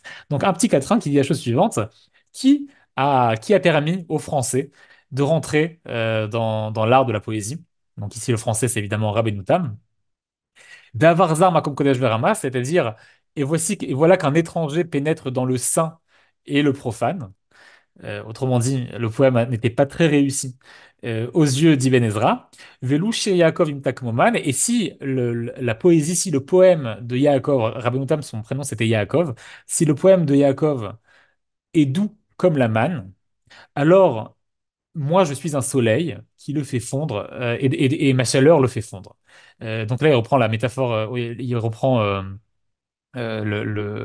l'histoire biblique de la manne qui tombe du ciel et qui fond au soleil. Donc cette nourriture divine que mangent les enfants d'Israël dans le désert et qui font au soleil et qui donne de l'eau. Mais il fait un retournement en disant si tant est que la poésie de Rabbeinu Tam soit belle, soit aussi douce que la manne, alors dans ce cas-là, celle de nous, les séfarades, moi, le poète séfarade, la mienne est-elle un soleil qui la disloque de par sa beauté. Alors juste, je lis les questions. Rachi a aussi connaissait des mots d'arabe non. Alors évidemment que c'est-à-dire que Rachi connaît déjà de nombreux ouvrages de rabbins séfarades et à travers eux forcément connaît aussi des mots d'arabe puisque une pratique commune à cette époque-là, notamment alors Ibn Ezra est un peu après Rachi, pas Moshe Ibn Ezra, je parle de Avraham Ibn Ezra que je viens de citer, mais par exemple Avraham Ibn Ezra qui a un commentaire biblique va typiquement traduire des termes compliqués dans la Bible en les rapprochant de racines sémitiques arabes, en disant c'est la même racine, on peut comprendre à travers l'arabe ce sens-là. Et donc forcément, ce genre de choses est connu aussi ce genre de choses est connu aussi enfin Rachid lit ces auteurs-là et peut leur emprunter des termes. Je ne pense pas que Rachid avait une connaissance directe de termes arabes, c'est-à-dire qu'il. Mais après, peut-être que je sais qu'il en cite, mais je ne pense pas que c'était parce qu'il connaissait lui-même l'arabe, ne serait-ce que partiellement. Mais je ne vais pas avancer sur ce point-là. Donc, je lis encore les questions. Alors, tout à fait d'accord, à la fois pour l'humour et pour le ton présomptueux. Encore une fois, ça fait partie on va dire, de l'hégémonie culturelle de l'époque. Euh, cette, Cet imaginaire de la primauté arabe et ensuite de la primauté séfarade, qui en fait tient sa force des Omeyyades. Hein. Et pour la question, le traité d'Ibn Ezra a-t-il été traduit en anglais ou en français? Je suis presque sûr qu'il est traduit en anglais. En français, je ne pense pas. Il a évidemment été traduit en hébreu plusieurs fois. Donc, je reprends les différents chapitres. Après ces différentes questions-là, Ibn Ezra, autre chapitre, peut-être je passe directement au dernier qui est intéressant, le reste nous intéresse moins. La meilleure façon, alors une seconde, je vais faire la meilleure façon de d'écrire la poésie hébraïque selon les règles de la métrique arabe. Donc là, c'est son dernier chapitre, son chapitre final, qui est en fait un chapitre d'enseignement. Comment enseigner aux jeunes juifs de son époque la maîtrise parfaite de la poésie hébraïque. Et on comprend déjà au titre, pour écrire parfaitement de la poésie hébraïque, pour maîtriser parfaitement la langue hébraïque, il faut aussi maîtriser parfaitement la langue et la métrique arabe sur laquelle on va se baser pour développer, le langage et l'art en fait de la poésie chez les Juifs aussi. Donc, c'est les chapitres de. Alors, je lis aussi les questions. C'est un petit mot sur les rêves, si vous pouvez. À propos des poèmes composés durant les rêves. Alors là, j'avoue que c'est un sujet qui m'a moins intéressé quand j'ai lu son livre, mais il se pose la question, en fait, il y a certains poètes, à son époque, affirment rédigent des poèmes qu'ils affirment avoir reçus, en fait, en rêve. Autrement dit, ils ne sont pas l'auteur du poème, ils ne sont que Ils l'ont reçu en rêve d'un ange, peu importe, et ils le retransmettent sur papier. Et lui, il se pose la question, rentre dans le débat sur le rapport à avoir à ces poèmes-là. Faut-il voir, faut-il, est-ce qu'on croit les auteurs qui nous racontent écrire de par leurs rêves? Est-ce qu'on ne les croit pas? Si on les croit, qu'est-ce que ça dit de cette poésie-là? Puisque c'est une poésie qui serait, entre guillemets, d'inspiration divine. Donc, serait-elle forcément plus belle, plus noble, etc. Donc ça, c'est la question qui traite dans ce chapitre-là. J'avoue que c'est une question qui, moi, m'a moins intéressé, mais qui, en fait, nous livre ici aussi quelques-uns, à la fois les croyances de l'époque et à la fois des enjeux aussi qui sont, j'imagine, des enjeux de savoir et pouvoir, puisque dire un poète qui dirait j'ai reçu ce poème en rêve, c'est aussi une façon de dire ma poésie est noble, ma poésie est d'inspiration divine, et donc vous devez la respecter. Chose qu'un grand poète comme Ibn Ezra n'a pas forcément envie de faire, n'a pas forcément envie de se plier à des poèmes pseudo-prophétiques. Alors, je vous apportais un petit extrait de ce livre-là, un extrait que je trouve qui est plutôt anecdotique, mais que je trouve intéressant parce qu'il nous raconte quelque chose. Et là, encore une fois, c'est un extrait que, lorsqu'on le lit une première fois, on peut comprendre sur quelle base des historiens comme Gretz ont construit ce mythe de l'Espagne, des trois religions vivant en parfaite harmonie. Encore une fois, dans la vie même d'Ibn Ezra, c'était beaucoup plus compliqué. Il a eu une période très belle dans sa jeunesse, une période beaucoup plus compliquée après. Il a dû fuir les persécutions. Et les combats des conquêtes almoravides, etc. Mais ici, on a un extrait qui se passe justement dans sa jeunesse, à l'époque où il vit paisiblement à Grenade et dans un royaume relativement calme. Il nous raconte la chose suivante. Donc, ici, il nous parle en fait, l'extrait, je donne le contexte, il nous parle de la langue hébraïque et des différentes langues et de l'incapacité, de la difficulté en fait à traduire d'une langue à l'autre. De ce qu'on perd dans la traduction, un sujet qui est toujours pertinent à notre époque, évidemment, hein, la traduction et, euh, et ses problèmes. On comprend aussi au passage pourquoi Ibn Ezra en fait prône quelque chose de plus surprenant, c'est-à-dire que plutôt que traduire, nous dit Ibn Ezra, il faut emprunter les formes de la langue arabe, mais pour y employer l'hébreu, plutôt que traduire en hébreu la poésie arabe. Il faut plutôt écrire de la poésie hébraïque originale, mais basée sur ces règles-là. Mais ici, ce qui m'intéresse, c'est plutôt cette histoire-là, une histoire. Et il dit la chose suivante. Il m'arriva un jour dans ma jeunesse qu'un des érudits musulmans, qui était également mon mécène et dont je ne doutais pas de son amour pour moi, me demanda de lui réciter les 10 commandements en arabe. Alors, rien qu'à cette première phrase, on comprend déjà des choses intéressantes. Déjà, on comprend que on a un mécène ici, on a un mécène arabe, un mécène musulman qui finance un poète juif, qui le soutient financièrement pour lui permettre de développer son art et sa philosophie. Donc on a un échange culturel direct. Les musulmans aussi ont des connaissances au moins, en tout cas les érudits musulmans ont des connaissances au moins globales sur le judaïsme, assez pour savoir, pour demander à Ibn Ezra de traduire les dix commandements en arabe. Ibn Ezra dit la chose suivante. J'ai évidemment compris que son intention était de prouver leur faible éloquence. Je lui demandai donc qu'il me récite l'ouverture du Coran en langue latine, qu'il maîtrisait. Lorsqu'il commença à traduire, son verbe s'obscurcit et sa beauté s'enlaidit. Il comprit le fond de ma pensée et me dispensa de répondre à sa demande. Donc on a ici, je trouve, une petite histoire qui raconte beaucoup. Elle nous raconte déjà donc cette rencontre entre différentes cultures, cette maîtrise des langues aussi, hein, le fait qu'on est dans un espace où les érudits sont polyglottes. Évidemment, les Juifs maîtrisent l'hébreu et maîtrisent l'arabe. Les juifs érudits, parfois les juifs érudits maîtrisent aussi le latin, c'est le cas d'Ibn Ezra, mais c'est aussi le cas des musulmans. Ici, on a un sage musulman dont la langue est l'arabe, hein, la langue de tous les jours est l'arabe, mais qui maîtrise assez le Coran, excusez-moi, le latin pour être capable de traduire sur un pied un passage du Coran. Et la deuxième chose qu'on voit dans ce texte-là, c'est cette concurrence culturelle, en fait, hein, entre ces différentes cultures qui se fréquentent, qui se respectent et qui échangent entre elles, hein, à ce moment-là. Je précise à ce moment-là, parce qu'il y a des moments où le respect ne sera moins d'actualité. Mais à ce moment-là, on a ce mécène arabe qui finance un poète juif, et pourtant cette volonté en fait de dire ma langue est la plus noble, ma langue est la plus belle, et donc cette volonté ici de demander une traduction des 10 commandements qui forcément serait moins belle traduite, et Ben Ezra qui retourne la question en lui disant traduis-moi toi l'ouverture du Coran en langue latine, ce qui fait évidemment comprendre à ce mécène le fond de la pensée d'Ibn Ezra et Ibn Ezra donc se sentir sans avoir à dénaturer la langue des 10 commandements dans une traduction qui, à ses yeux, n'aurait pas pu rendre l'ensemble, la beauté du texte original en hébreu. J'aimerais finir avec un poème, et après je reprendre aussi les questions s'il y en a. J'aimerais finir avec un dernier poème d'Ibn Ezra lui-même, donc de Moshe Ibn Ezra, ce grand auteur qui, encore une fois, était un philosophe, un poète important, qui nous a livré ce livre-là, un livre extrêmement important à l'époque espagnole pour tout poète en herbe, et auteur de poèmes comme Noël Nora Lila. J'aimerais ici vous montrer en fait un poème complètement différent et beaucoup plus surprenant qui moi m'intéresse parce qu'encore une fois, ici, il nous parle des différents genres littéraires, mais il va encore plus loin. Il va pas uniquement emprunter un genre à la poésie arabe, il va oser quelque chose qui se fait extrêmement peu. J'ai trouvé extrêmement peu de textes de ce genre à cette époque-là, puisqu'il va pas uniquement. Et donc c'est un poème d'amour, mais c'est un poème d'amour qui a deux choses surprenantes. La première, c'est que c'est un poème d'amour homo-érotique, c'est-à-dire c'est un amour de deux hommes, ce qui en soi pas complètement exceptionnel. On en a d'autres, des poèmes homoérotiques, tant en arabe qu'en hébreu à cette époque-là. Ce qui est plus intéressant ici, c'est que les poèmes d'amour en général, hein, tant en arabe qu'en hébreu à cette époque-là, sont des poèmes où aujourd'hui on dirait que l'être désiré est extrêmement objectifié. C'est-à-dire qu'il est décrit en long et en large, vraiment comme un morceau de chair qu'on désire, hein.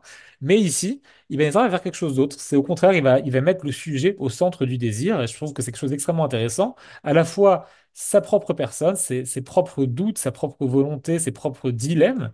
Et aussi, il va nous décrire un réel amour. Un amour qui n'est pas uniquement un amour charnel et porté sur le corps, mais qui est aussi un amour, en fait, porté sur l'amitié, le soutien, l'entraide, etc.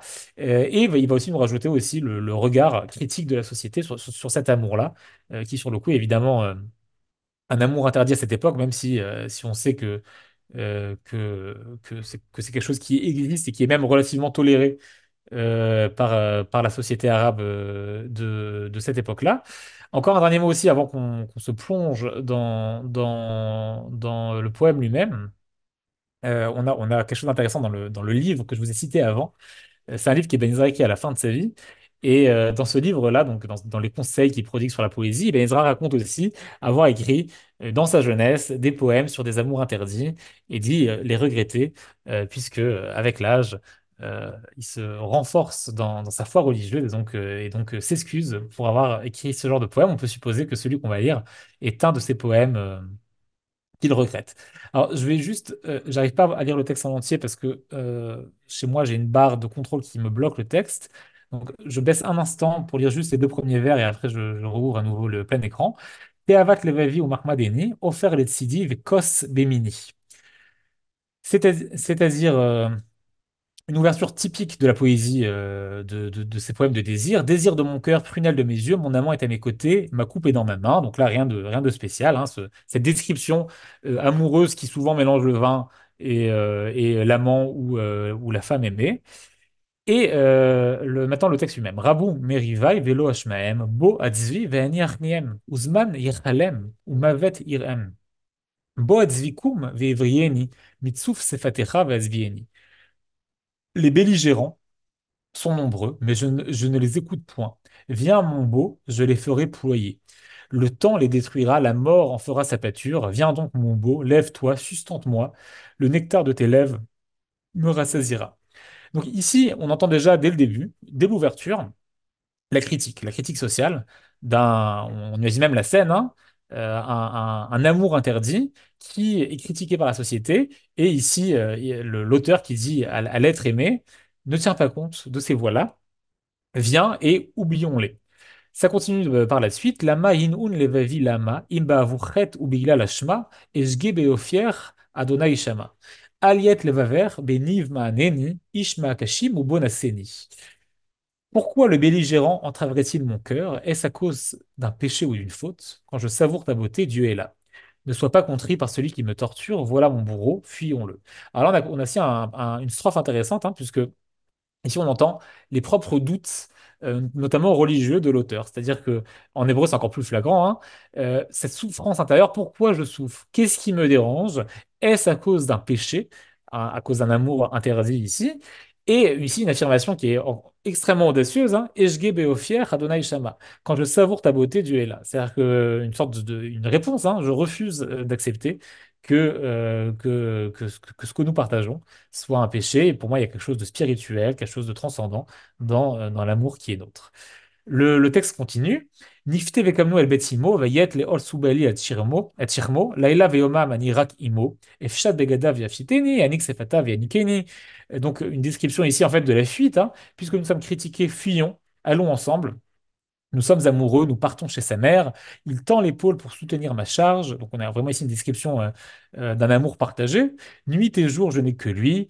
Je le dénuderai, il me dénudera. Je baiserai ses lèvres et il m'embrassera. On ne peut pas plus explicite. Je saute quelques paragraphes. Le poème était long. J'arrive juste à la fin, en fait, qui est aussi intéressant. Al TNF bitzvi ad kale. Afle resandra yedidi afle. Unshak editra vechefso male. Imiesh benafshecha chayot chayeni. Uchafsecha la rog argeni. Ne t'emporte pas, mon beau, jusqu'à la perte, que ta volonté est prodigieuse, mon amant. Embrasse ton compagnon et son désir sera comblé. Si ton âme vit, fais-moi vivre, mais si tel est ton désir, fais-moi périr. Et là, on entend quelque chose en fait d'intéressant dans la fin de ce poème-là. En fait, on entend un amour partagé qui est assez intense et qui arrive à une séparation qui fait extrêmement mal au poète et qui dit ne m'abandonne pas en fait. Ce qu'il est en train de dire, ne m'abandonne pas, choisis, fais-moi vivre ou fais-moi périr, mais ne me laisse pas dans cet entre-deux. Je pense aussi, c'est ma lecture, mais je pense aussi qu'il y a un jeu de mots ici qui est caché dans le premier vers. Altanef bitzvi ad kale, le mot kale ici qui veut dire jusqu'à ma perte, peut aussi se lire en hébreu, c'est exactement les mêmes lettres, peut aussi se lire kala. Ne t'emporte pas, mon beau, avec une mariée. Kala qui veut dire mariée. Autrement dit, je pense ici qu'il y a une vraie description de ne me quitte pas pour une femme, reste avec moi. Et avec cette fin-là, hein, embrasse ton compagnon et son désir sera comblé. Si ton âme vit, fais-moi vivre. Si tel est ton désir, fais-moi périr. Alors, c'était le dernier poème que je voulais vous apporter. Et comme vous pouvez l'imaginer, c'est un poème que jusqu'à aujourd'hui, on a du mal à imaginer, enfin, on imagine mal une figure rabbinique écrire un tel poème, écrire des poèmes d'amour de façon générale, pas forcément d'amour homo-érotique. Et vous comprenez aussi, je pense, l'importance, c'est-à-dire qu'à cette époque-là, on a une telle revivification de l'hébreu, un usage de l'hébreu tellement large qui permet de décrire toute une liste de choses qui n'ont jamais été décrites dans cette langue-là, de créer des nouveaux thèmes, de créer des nouveaux sujets, de développer la langue, et aussi en fait de réussir à décrire des choses qui jusqu'à là étaient aussi refoulées, c'est-à-dire des choses qui étaient enterrées et sur lesquelles on ne mettait pas de mots, notamment les questions liées à l'amour, pas uniquement dans ce cas-là un amour interdit, mais toutes les formes de l'amour, hein, qui sont décrites en long et en large, le désir, le plaisir. On va évidemment avoir toute une liste de textes et de poèmes aussi philosophiques, mais ça on en parlera à un autre cours. C'est pour ça qu'aujourd'hui j'en reste plus à ces aspects-là de plaisir et désir. Et comme je l'ai dit avant, c'est cet hébreu-là, ce qui va se créer à l'époque, au moment de l'époque andalouse, va être d'un côté extrêmement influencé par la langue arabe, mais va influencer énormément en retour, en fait, l'ensemble du monde juif, puisque une bonne partie de ces textes vont rester dans notre tradition, dans les textes liturgiques, dans les textes qu'on étudie, dans les textes qu'on connaît, dans les commentaires bibliques. Et au XIXe siècle, lorsqu'on va venir faire ressusciter la langue hébraïque, c'est précisément ces textes-là qu'on va lire, qu'on va déchiffrer. Et on va aussi les republier, hein. C'est à ce moment-là qu'on va sortir toute une liste de recueils poétiques de tous ces auteurs-là, et notamment la poésie profane, puisque c'est celle-là qui va intéresser. Comment réussir à utiliser l'hébreu, non pas comme une langue uniquement religieuse, mais aussi comme une langue capable de décrire l'ensemble de la vie, l'ensemble des expériences humaines, de mettre des mots sur tout ce qui fait un être humain. Ce qui veut dire, et je pense que c'est, alors, encore une fois, le titre de cette session, c'est ce que le judaïsme doit à l'islam.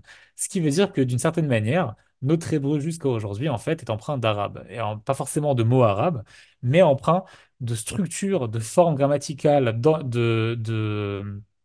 d'enrichissement apporté par la langue arabe à l'époque médiévale qui ont pénétré l'hébreu à cette époque-là et qui sont restés jusqu'à nos jours chez nous. Il faut dire aussi que au 19e siècle, les premiers intellectuels qui vont tenter de faire revivre l'hébreu comme langue moderne vont avoir exactement la même démarche. Lorsque Ben Yehuda ou lorsque quelqu'un comme David Yellin rencontre des problèmes pour décrire quelque chose en hébreu, non pas, il leur manque un thème hébraïque, un terme hébraïque pour parler d'un sujet de leur époque, notamment dans le journal de Ben Yehuda ou dans son dictionnaire, c'est vers la langue arabe qu'ils se tournent pour deux raisons. Première raison, parce que c'est une langue sémitique et c'est forcément là, on va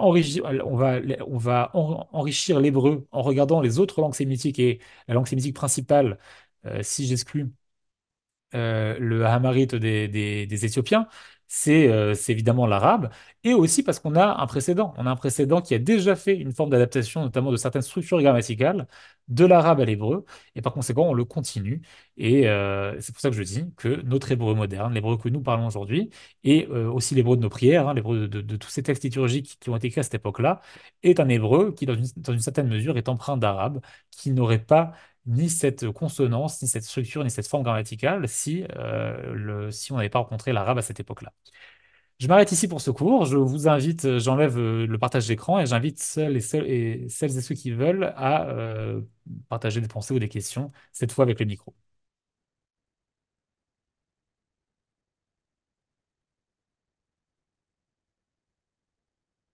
Vous pouvez a priori ouvrir vos micros si vous souhaitez.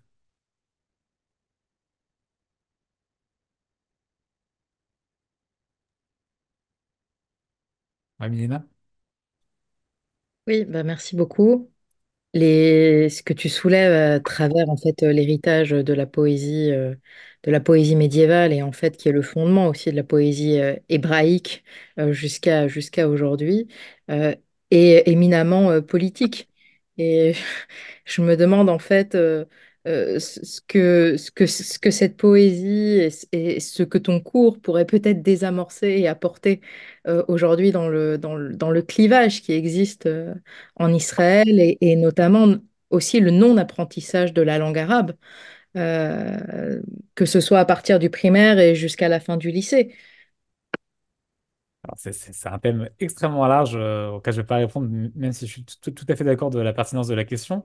J'habite en Israël, j'habite à Jérusalem, et pour moi, tant le but de cette session que de ce cours-là, c'est aussi en fait ça ne cache pas l'aspect politique, mais c'est aussi une façon on va dire, d'envisager les relations, pas uniquement sous l'angle conflictuel, mais aussi de voir les apports bénéfiques les deux cultures hein, ont eu en permanence l'une sur l'autre, même si en permanence aussi. On a aussi une histoire de persécution, une histoire de souffrance, etc. Mais on a aussi des attaches fortes qui nous permettent peut-être de voir quelque chose, de tirer quelque chose d'autre, et aussi de se rappeler que la culture, en fait, est quelque chose de beaucoup plus partagé que ce qu'on imagine, et que nos cultures sont toujours poreuses, et encore plus la culture juive qui a beaucoup apporté, évidemment, au monde entier, hein, à la culture occidentale, à la culture arabe, mais qui s'est aussi beaucoup enrichi de ces cultures-là. Alors, je vois qu'il est 20 et qu'on a dépassé l'heure, donc je pense qu'on va s'arrêter là. Oui, Catherine, vous pouvez ouvrir, oui. Merci, merci, c'était très intéressant. Ce que je réalise, enfin une question en fait que je me pose, c'est il y a une méconnaissance européenne de cette proximité-là justement, qui fait que il y a toute une production de fantasmes européens sur le fait que par exemple un arabe et un juif, la langue arabe et la langue juive, enfin, il y a un mur entre eux quoi justement. Si déjà ce mur-là, on peut enfin redonner de la réalité. À ça ici en Europe, c'est indispensable, quoi. Je veux dire, ça dépend je pense, de chacun d'entre nous, mais par contre, la méconnaissance, elle n'est pas que chez les Européens, elle est aussi chez les Juifs, aussi chez les Arabes. Oui, oui, C'est-à-dire que ça reste quelque chose que, bon, alors la proximité linguistique, je pense que quiconque connaît un peu l'arabe et un peu l'hébreu ne peut pas la rater. Ça, c'est quelque chose qui est présent, mais c'est vrai que on a les deux côtés, hein. Je pense que l'imaginaire juif traditionnel, c'est les musulmans nous ont une liste de choses qu'ils ont transformées à leur façon dans leur religion. L'imaginaire, je pense, de beaucoup de musulmans, c'est la même idée en inverse, hein. Les Juifs étaient chez nous pendant longtemps, ont profité de notre culture et nous ont tourné le dos, etc. Mais bon, c'est-à-dire que là, c'est les constructions politiques. Je pense qu'on a le droit de se réapproprier la culture ne serait-ce que pour se rappeler que d'autres possibilités ont existé. Avant d'avoir des projets politiques, juste se rappeler. Et pour moi, je pense que même le souvenir, l'héritage est important, puisque dans tous les cas, ça nous traverse. Et si c'est pas conscient, c'est dans l'inconscient. Le conscient est peut-être préférable à l'inconscient. Et la semaine prochaine, je dis juste, on parlera de Midrash. Et c'est intéressant parce qu'on va s'intéresser notamment à la question des mythes communs. Et là aussi, on va voir que, contrairement à l'idée reçue, il n'y a pas que les Juifs, le judaïsme qui a donné des mythes à la religion musulmane, il y a aussi l'inverse.